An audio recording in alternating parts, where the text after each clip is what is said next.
بسم اللہ الرحمن الرحیم۔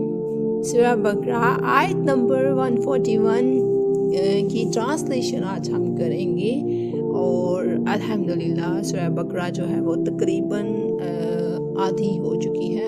تو چلیے ہم پڑھتے ہیں آیت نمبر 141۔ تلکا امۃ قد خالت سے لے کے اما کانوا یعملون، اس کا اردو ترجمہ پڑھتے ہیں۔ وہ ایک امت تھی جو گزر چکی، اس کے لیے اس کے اعمال ہیں اور تمہارے لیے تمہارے اعمال، اور تم سے ان کے اعمال کے بارے میں سوال نہیں کیا جائے گا۔ اس آیت میں امت کی بات کی گئی ہے جو کہ گزر چکی ہے۔ امت، یہ آیت نسب پر فخر کو مکمل طور پر ختم کرتی ہے۔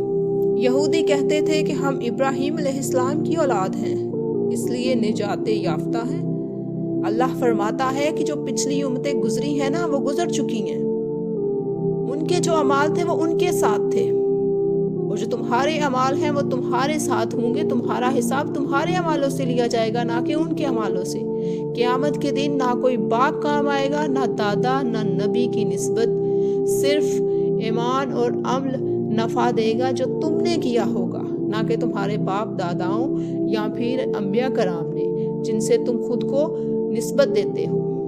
آیت نمبر 142، یہ پارہ ہے جی دوسرا، سیقول السفہاء سے لے کے یہدی من یشاء الی صراط مستقیم تک آیت بنتی ہے۔ اردو ترجمہ: ان قریب نادان لوگ کہیں گے، کس چیز نے مسلمانوں کو اس قبلے سے پھیر دیا جس پر وہ پہلے تھے؟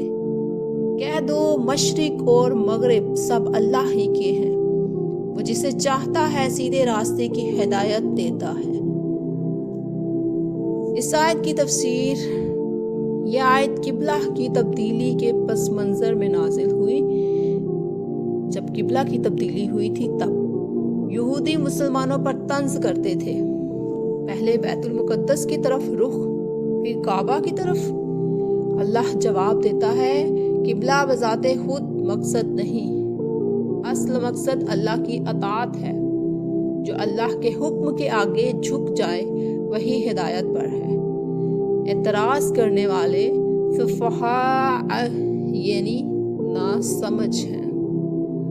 آیت نمبر 143، وَكَذَلِكَ جَعَلْنَاكُمْ أُمَّةً وَسَطًا لِتَكُونُوا شُهَدَاءَ عَلَى النَّاسِ وَيَكُونَ الرَّسُولُ سے لے کے إِنَّ اللَّهَ بِالنَّاسِ لَرَءُوفٌ رَحِيمٌ۔ یہ آیت تھوڑی بڑی ہے، اس لیے میں شروع سے اور آخر تک پڑھ لیتی ہوں، تو کوئی اعتراض نہ کیجیے گا۔ اس آیت کا اردو ترجمہ: اور اسی طرح ہم نے تمہیں ایک درمیانی امت بنایا تاکہ تم لوگوں پر گواہ بنو اور رسول تم پر گواہ ہوں، اور ہم نے پہلا قبلہ صرف اس لیے مقرر کیا تھا تاکہ ظاہر کر دیں کہ کون رسول کی پیروی کرتا ہے اور کون پیٹھ پھیر لیتا ہے، اور بے شک یہ بات بہت بھاری تھی مگر ان پر نہیں جنہیں اللہ نے ہدایت دی، اور اللہ تمہارا ایمان ضائع کرنے والا نہیں، بے شک اللہ لوگوں پر بہت مہربان نہایت رحم کرنے والا ہے۔ آیت مبارکہ کی تفسیر پڑھتے ہیں۔ یہ آیت امت مسلمہ کا مقام واضح کرتی ہے۔ امت وسط کا کیا مطلب ہے؟ کیا مسلمانوں کو امت وسط کہا گیا ہے؟ جی ہاں، عدل والی، اعتدال والی، افراط و تفریط سے پاک قبلہ کی تبدیلی ایمان کا امتحان تھی۔ سچے اور کمزور ایمان والوں میں فرق ظاہر ہوا، آزمایا گیا۔ اللہ نے تسلی دی، جو نمازیں پہلے بیت المقدس کی طرف پڑھی گئیں وہ ضائع نہیں ہوئیں۔ یہ اللہ کی رحمت اور شفقت کی دلیل ہے۔ اور پھر بتایا گیا کہ کیا میرے قبلہ تبدیل کرنے سے واقعی لوگ اپنے ایمان پر، اپنے نبی کریم صلی اللہ علیہ وسلم پر قائم رہتے ہیں یا نہیں۔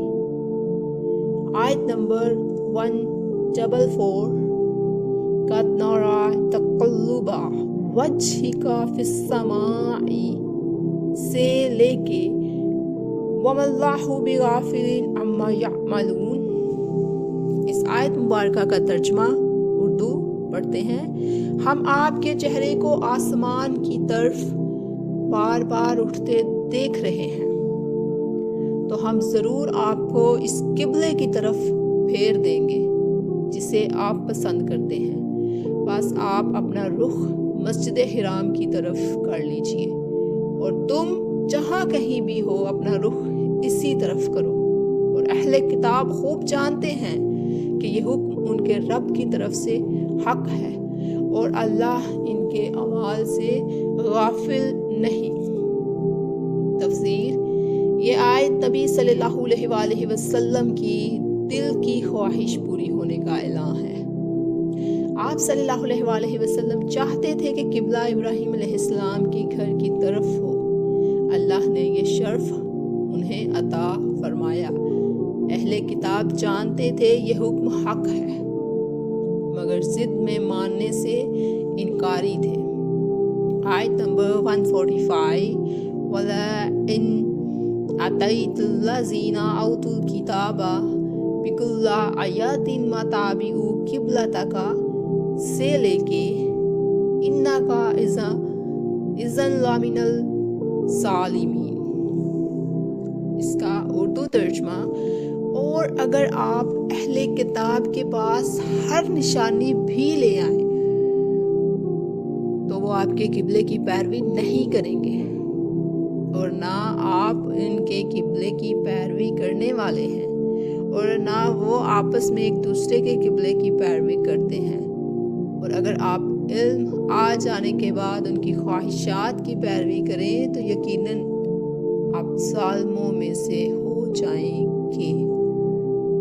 آیت نمبر 145 کی تفسیر مختصر سے: یہ آیت واضح کر دیتی ہے کہ ضدی لوگ دلیل سے نہیں مانتے، ہر مطالبہ پورا کرنے کے باوجود بھی نہیں۔ اللہ نے نبی صلی اللہ علیہ وآلہ وسلم کو حکم دیا حق پر ڈٹے رہیں، لوگوں کی خواہشات کے پیچھے نہ چلیں۔ حق واضح ہو جائے تو سمجھوتا کرنا، لوگوں کو خوش کرنا ظلم بن جاتا ہے۔ کمپلیٹ ہوئی جاتی ہے 145 سورہ بقرہ۔ And stay with us and subscribe this channel Quran with Ramsha. Jazakallah.